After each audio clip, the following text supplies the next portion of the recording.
અરે જીવન મળ્યું છે અમૂલ્ય ભલામણા, વાહન મકાન રૂપિયા લોઢા હવામાં ઉડે હિલોળા કરે એવું છે. આમાં જીવતા ન આવડે તો આંટો થયો એવું નથી લાગતું. છોકરા કાજુ બદામની ઓગેટ કરે, બોલો આપણને પારને નથી ચડ્યું. પણ એવા બુદ્ધિના ગાળિયા ને વંટોળિયા ચડાવે ઘરમાંથી. અને ઈ બહારના વાવાઝોડું તમને 2 દી મારે તમારે હોય કે ન હોય, અમારે અહીંયા જેટલો ગોટો વાળી લીધો. ખેતરમાં સૈણા જીરું આમ સડ્યું હતું એટલે બધા દોડા દોડી કરતા મેં જાઓ જાઓ હવે બસ ભરવા. આ બધા કરેલા જ છે. ફુવારા મારીને હોશ બોલાવી દીધો. આમાં રાયડું પાડવા જેવું કઈ છે જ નહીં. અને ઈ વંટોળિયા 2 કલાક 4 કલાકમાં શાંત થઈ જાય, પણ ઘરમાંથી જે ઊભા થાય છે ને ઈ ચાઈ મેળ જ નથી પડતો. એટલે કહું છું ઘરમાં શાંતિ રખાય. ઘરના 2 5 10 8 કે 5 કે જે સભ્યો હોય ને એ બધા હરખા ન હોય. એમાં 2 રડતા હોય ને એકાદો ગધાડા ઘોડે, 2 રડતા હોય ને એકાદો ઉડાડવું હોય ને તો ઉડાડવા દેવો જ પડે. કારણ કે ઉડાડવા જ આવ્યો છે, હવે રડવાનું નથી એને કે માજનમાં મૂકવા જવાય નહીં. અને એ દેકારા કર્યા ગામના છે ને એ કોઈ આપણું સારું ન કરી દે, એટલે એને નિભાવી જ લેવાની વાત હોય. એટલે કૃષ્ણને સુદામા કહે છે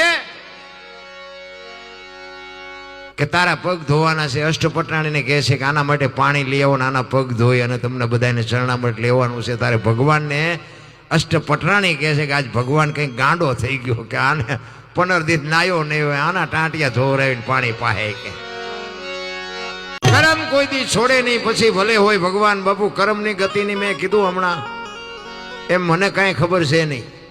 અને તમને ખબર હોય તો કહેજો કે રામ જેવા રામને 14 વર્ષ વનમાં જવું પડ્યું હોય તો એનું કર્મ શું હશે. માં ભગવતી સીતાજી મિથિલા નરેશની દીકરી બાપુ જ્યાં સુધી બાપના ઘરે રહ્યા ને ત્યાં સુધી એક દી દુઃખનો ન ઉગ્યો. અને અયોધ્યાના મહારાણી બન્યા પછી આ દુનિયા છોડીને ગયા ત્યાં સુધી એક દી સુખનો ન ઉગ્યો. દીકરીનો શું ગુનો, શું કરમ.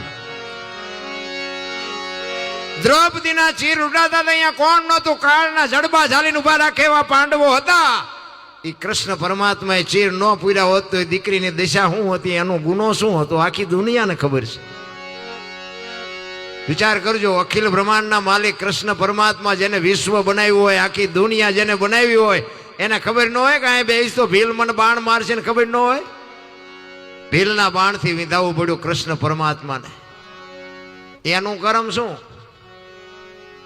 આપણે દીવો અગરબત્તી કરી છે, બોલો ભીલે માં જ નાખ્યા.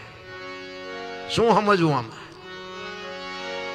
ભીષ્મ જેવા ભીષ્મ અખિલ બ્રહ્માંડના માલિક કૃષ્ણ પરમાત્માની પ્રતિજ્ઞા તોડાવે એવો સમર્થને સિદ્ધ પુરુષ એને છેલ્લે બાણની પથારીમાં આવવું પડ્યું.